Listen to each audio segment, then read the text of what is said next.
Jayankondam NH தேசிய நெடுஞ்சாலையில் இருக்குது.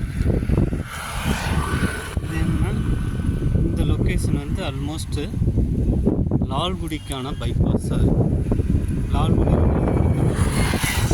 6 கிலோமீட்டர் 7 கிலோமீட்டர் இருக்கும். லால்குடி அப்படி பைபாஸ் பண்ணிட்டு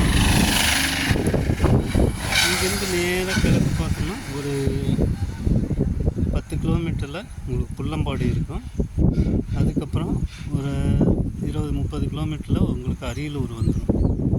30-40 கிலோமீட்டர் வந்துடும்னு நினைக்கிறேன். அரியலூர் வந்துடும்.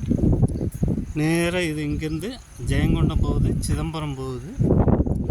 இந்த ஏரியாவிலும் பார்த்திங்கன்னா உங்களுக்கு புல்லம்பாடி கால்வாய் அப்படிங்கிறத வச்சு ஃபெர்டைலாக இருக்கும் உங்களுக்கு. இப்போ வந்து தண்ணி வறண்டு போனதுனால மே மாதம் அநேகமாக அடுத்த மாதம் தண்ணி திறப்பாங்கன்னு நினைக்கிறேன். அப்போ வந்து உங்களுக்கு எல்லாம் இது வாய்க்கா பாசனம், புல்லம்பாடி கால்வாய் அப்படிங்கிறதோட கால்வாய் பாசனம் இது. இங்கே இது இன்னும் ஒரு 2-3 மாதம் கழிச்சு பார்த்தா ரொம்ப ஃபெர்டைலாக இருக்கும் உங்களுக்கு. எல்லாமே நஞ்சையாக தான் இருக்கும் உங்களுக்கு.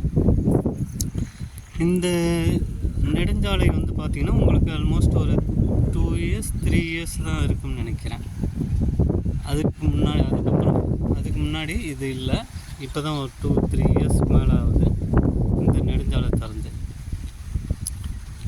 இந்த நெடுஞ்சாலையில் போனோம்னா இதுலேருந்து நேராக உங்களுக்கு சிதம்பரம், இது இன்னொரு ரோட்லேயும் அது தஞ்சாவூர் கும்பகோணம் விக்கிரவாண்டி ரோட்டையும் இது ஜாயின் பண்ணோம். மீன்சுருட்டி அப்படிங்கிற இடத்துல போனோம்னா உங்களுக்கு அந்த ரோட்டில் வந்து ஜாயிண்ட் ஆகிடும். அங்கேருந்து நேராக சிதம்பரம் போய்க்கலாம். சிதம்பரம் அதுக்கப்புறம் கடலூர் அந்த வழியில் போய் ஜாயிண்ட் ஆகிடும். தேங்க்யூ.